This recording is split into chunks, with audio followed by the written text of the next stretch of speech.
غلامان حضور الحاج فقیر پیر ثانی سرکار، غلامان حضور الحاج فقیر پیر سلطان سرکار، الحمدللہ صبح الحمدللہ آج یہ اس تربیتی روحانی اصلاحی تقریب کا دوسرا روز ہے، اور اس دوسرے روز کے اندر جس عنوان کے اوپر ہم نے گفتگو کرنی ہے وہ فضائل قرآن ہے، سبحان اللہ، اور پھر کچھ تجوید کا جو پورشن ہے اس کو بھی ہم ٹچ کریں گے۔ میں اس طرف آ رہا تھا کہ تجوید کی بھی بات ہوگی، علامہ صاحب نے بھی کی۔ اصل میں جو تجوید ہے وہ پڑھنے کا نام نہیں ہے، یہ پریکٹس کرنے کا نام، مطلب یہ قواعد و ضوابط تو آپ کو بتائیں گے، میں بھی بتاؤں گا، لیکن آپ کی تجوید، آپ کے مخارج، آپ نے حروف کو ادا کس طریقے سے کرنا ہے، حرف کو حرف سے جدا کس طریقے سے کرنا ہے، حرف کو ایک حرف کو دوسرے حرف سے ممتاز کر کے کیسے پڑھنا ہے، یہ سب کچھ تھیری تو ہم بتا دیں گے، لیکن اصل یہ ہے کہ آپ پریکٹس جتنی کریں گے، پریکٹس کی اردو کیا ہوگی، اپنا مشق جتنی کریں گے، جتنا زیادہ ریاض کریں گے اتنا زیادہ آپ کو فائدہ ہوگا۔ بتا تو میں بھی دوں گا، اس کے اوپر آپ کریں گے، لیکن اس کا فائدہ آپ کو تب ہوگا یہ 3-4 دن بھی دل لگا کر، کیونکہ یہ جو ابھی کیفیت بنی ہوئی ہے نا، جو رمضان شریف میں کیفیت بنی ہوتی ہے لوگوں کے دلوں پر، یہ بڑی خاص کیفیت ہوا ہے، اس سے آپ فائدہ اٹھائیں۔ یہ عام روٹین میں یہ کیفیات نہیں بنتی، عام روٹین میں اس طرح علم کا سیکھنے کا جو نکھار ہے وہ پیدا نہیں ہوتا، عام روٹین میں علم حاصل کرنے کے لیے اس طرح کی جو طبیعت ہے وہ بندے کی نہیں کرتی، لیکن رمضان میں خاص سی کیفیات ہوتی ہیں، یہ خاص کیفیات ہیں، ان سے آپ لطف اندوز بھی ہوں، اور اس میں جتنے سے جتنا ہو سکے پریکٹس کیجئے۔ قوانین یہ بھی بتائیں گے، میں بھی بتا دوں گا، لیکن اصل بات یہ ہے کہ بندہ پریکٹس کرے، ان چیزوں کی پریکٹس آپ اتنی ہی پریکٹس کر لیں کہ جو چھوٹی چھوٹی صورتیں آپ قرآن پاک میں پڑھتے ہیں ایٹ لیسٹ وہی اچھی ہو جائے، ان کی تجوید اچھی ہو جائے، ان کی قرآت اچھی ہو جائے، ان کو آپ تھوڑا تھوڑا سمجھنا بھی شروع کریں، تو یہ آپ کی نماز بھی اچھی ہو جائے گی، پھر آپ کو مزہ بھی آئے گا پڑھنے، پھر آپ کو مزہ آئے گا۔ تو آج کے عنوان کی طرف بڑھتے ہیں۔ پہلے کچھ آپ کو میں علم کے بارے میں بتاؤں گا کہ یہ علم جو ہے، یہ علم دیکھیں کتابوں سے ملتا ہے، علم کس سے ملتا ہے بولیں، کتابوں سے ملتا ہے، لیکن ایک علم وہ ہے جو نگاہ سے ملتا ہے۔ اب اس دور میں جتنا جس کے پاس علم ہے اتنا زیادہ اس کو یہ کریوسٹی ہوتی ہے کہ میں مزید جانوں۔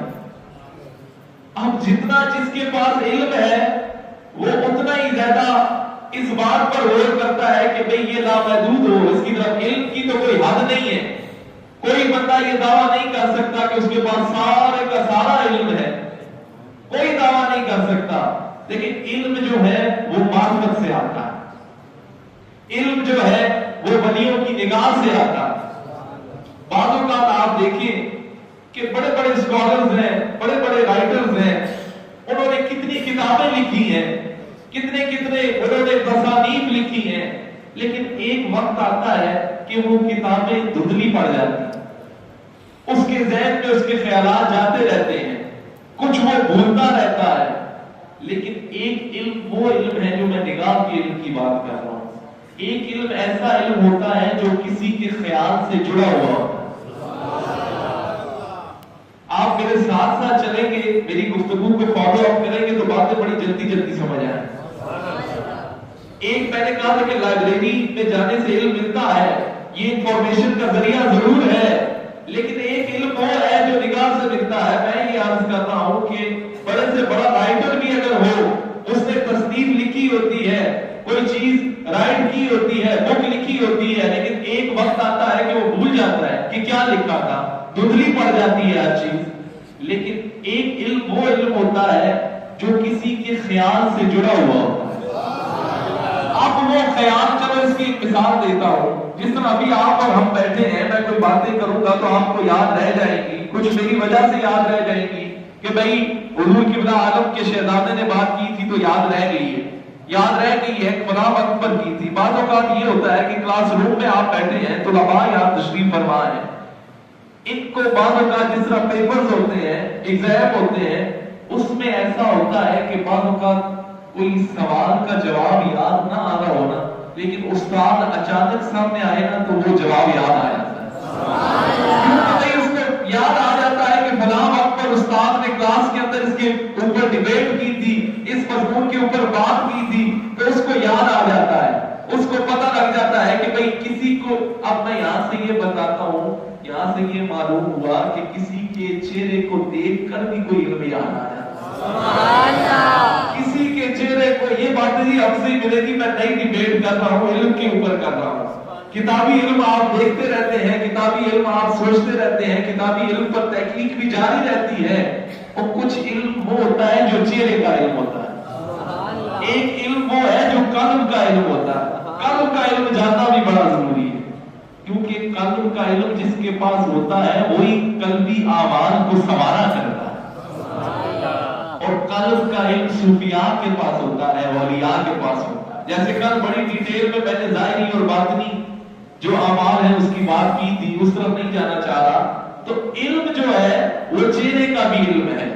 پھر اور اب جتنی آپ کی زندگی ہے وہ خیالات پر گزرتی ہے. ایسا ہی ہے، میں نے کل بھی کہا کہ جتنی ہماری زندگی ہے، کبھی ہمیں ماضی کا خیال آتا ہے، کبھی ہم مستقبل کے خیال میں رہتے ہیں. ابھی ہم بیٹھے ہیں، ایک یہ ہے کہ بعد میں یہ بھی خیال بنے گا، یہ بھی خیال بنے گا. تو اس خیال کو ایسے خیال والے کے ساتھ جوڑیں کہ جو کسی کے خیال میں رہتا ہو. بھائی نہیں سمجھے؟ بھائی اس خیال کو آپ زینت دیں، اس علم کو آپ زینت دیں. اس علم کے ساتھ، اس خیال کے ساتھ. وہ خیال کون سا ہے؟ وہ خیال ایسا خیال ہے جو شیخ کا خیال. جب آپ کا خیال شیخ کے خیال کے ساتھ جڑے گا، جب آپ کا علم وہ علم لدونی، وہ کون سا علم؟ وہ نافع علم. دیکھیں حضور نے جب بھی علم مانگا ہے، علم نافع مانگا ہے. اللہ سے جب بھی علم مانگا ہے، کیا مانگا ہے؟ علم نافع. علم یہ ہوتا ہے جس سے نفع پہنچے.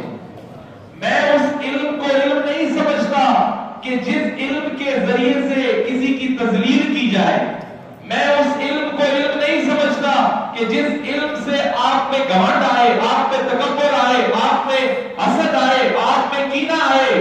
اور اصل علم وہ ہے کہ کوئی غیر علم والا آپ کی مجلس میں آئے تو اپنے آپ کو یوں محسوس کرے کہ میرے سے زیادہ تو علم والا کوئی ہے ہی نہیں. تو اصل علم یہ ہے کہ جب کوئی چھوٹا آپ کے پاس آئے، جب کوئی غیر علم والا آپ کے پاس آئے، جب کوئی کنزین آپ کے پاس آئے، جب کوئی غیر علم والا آپ کے پاس آئے، آپ کا علم اس دن وصول ہو گیا سمجھیں. جب وہ غیر علم والا آپ کے پاس آیا اور آپ نے اس سے تکبر نہیں کیا، آپ نے اس سے حسد نہیں کیا، تو جب آپ سے وہ اٹھا تو اس کے دل میں بھی علم جو ہے وہ اس کا سمندر تہ رہا تھا. علم جو ہے وہ روشن ہو گیا، اس کے سینے میں علم روشن ہو گیا. تو اصل علم جو ہے وہ کتابوں کا نام نہیں، علم معرفت کا نام ہے، علم عطا کا نام ہے. اصل میں یہ ہے کہ علم حاصل کوئی دینے والا تو ہوگا، اور کوئی دینے والا ہو اور آپ حاصل کرنے والے بنے. آپ بولے کیا بنے؟ حاصل کرنے والے. اور پھر میں نے جو اگر خیال کی بات کی، اپنے خیالات کو آپ پاکیزگی دیجئے اپنے شیخ کے خیال سے. لیکن پہلے خیال کی میں کیا بات کروں؟ یہ خیال ایسا ہے، یہ پہلے کسی کے خیال سے ملتا ہے. خیال پہلے کسی کے خیال سے ملتا ہے، پھر عمل کی طرح ہوتا ہے. عمل کی طرح ہوتا ہے، پھر نتیجے سے ملتا ہے. نتیجے سے ملتا ہے. پھر ایک وقت آتا ہے کہ ساری مشکلات حل ہو جاتی ہیں، ساری پیچیدگیاں دور ہو جاتی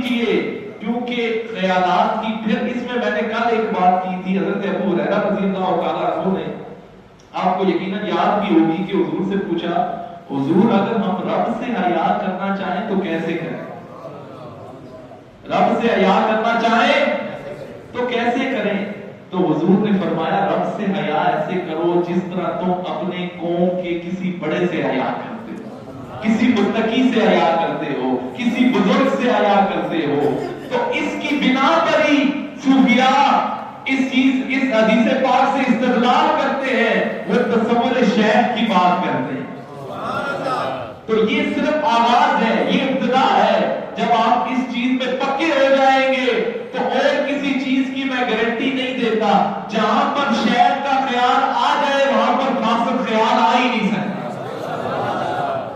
جہاں پر شیخ کا خیال آتا ہے وہاں پر فاسد خیال آ ہی نہیں سکتا تو اب علم وہ ہے کہ جس سے آپ کے پاس بیٹھنے والا اپنے آپ کو بڑا سمجھے علم یہ نہیں ہے کہ آپ کے پاس بیٹھنے والا اپنے آپ کو حقیر سمجھے آپ کے پاس بیٹھنے والا یہ سمجھے کہ یہ تو بندے کو بندہ ہی نہیں سمجھتا اصل دیکھیں یہ علم علامہ صاحب کبھی کبھی یہ نور بن جاتا ہے اور کبھی کبھی یہ حجاب بن جاتا ہے حجاب تب بنتا ہے کہ جب بندہ تکبر کرتا ہے علم نور بھی ہے علم حجاب بھی ہے علم جب تک سینے میں ہے تو یہ نور ہے جب دماغ کو چڑھ گیا تو یہ فطور ہے اور حجاب ہے یہ دماغ کو جب چڑھ جاتا ہے تو یہ حجاب بن جاتا ہے اسی وجہ سے آپ نے دیکھا ہے جیسے یہ علماء ہیں یہ سارے علماء ہیں یہ اس حجاب کو دور کرنے کے لیے کسی نہ کسی ولی کے ہاتھ میں ہاتھ ضرور دیا کرتے ہیں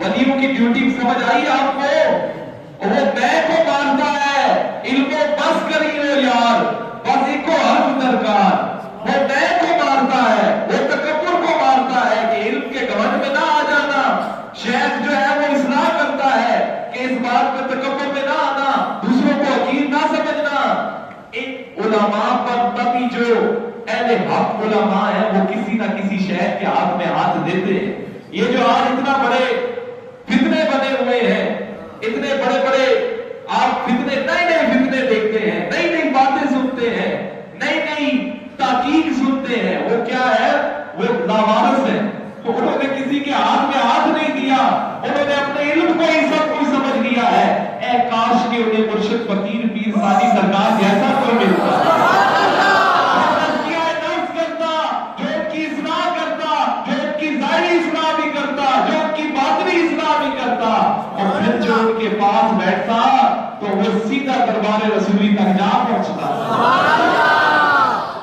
تو یہ اسی لیے ہوا کرتا ہے تو اب آگے بڑھتے ہیں اور علم القرآن کی طرف یہ میں نے علم کا میں نے کہا تھوڑا سا علم کے حوالے سے بات کی جائے کہ علم جو ہے بعض اوقات نگاہ سے بھی ملتا ہے بعض اوقات کتابوں سے بھی ملتا ہے اور اصل فیض اولیاء کے سینے وہ سینے ہوا کرتے ہیں وہ گنجینے ہوا کرتے ہیں کہ وہ فیض جو حضور علیہ السلام کو رب تعالیٰ سے ملا پھر وہ صحابہ کو ملا پھر سینہ در سینہ یہ سینے والا فیض آ رہا ہے پھر سینہ در سینہ بلا واسطہ یا بل واسطہ صحابہ پھر تابعین پھر تبع تابعین سے ہوتا ہوا امت کے اولیاء کے سینوں تک پہنچا آج اس پرفتن دور میں اگر کوئی روشن سینے ہیں اگر کوئی روشن آئینے ہیں تو یہ اولیاء کے قلب ہے جہاں سے وہ روشن علم آ رہا وہ اولیاء کے قلب ہے جہاں سے چھن چھن کر یہ روشن علم آ رہا ہے وہ علم آ رہا ہے وہ سینے والا فیض سینے کے فیض سے یاد آیا یہ نقشبندی سلسلہ تو وہ ہے کہ جو جس کا پیر اول آج بھی سینے سے سینہ ملا کر وہاں آرام فرما رہا ہے اور وہ فیض کیوں نہ آئے کیا وہ فیض ختم ہو گیا ہے نہیں بالکل ختم نہیں ہوا اور نقشبندیوں کا امام تو آج بھی سرکار سے سینہ لگا کر سویا ہوا ہے آرام کر رہا ہے ان کے پیروں میں آرام کر رہا ہے تو یہ فیض آج بھی ہے بات وہی ہے کہ کوئی حاصل کرنے والا تو ہو کوئی مائل و کرم کرنے والا تو ہو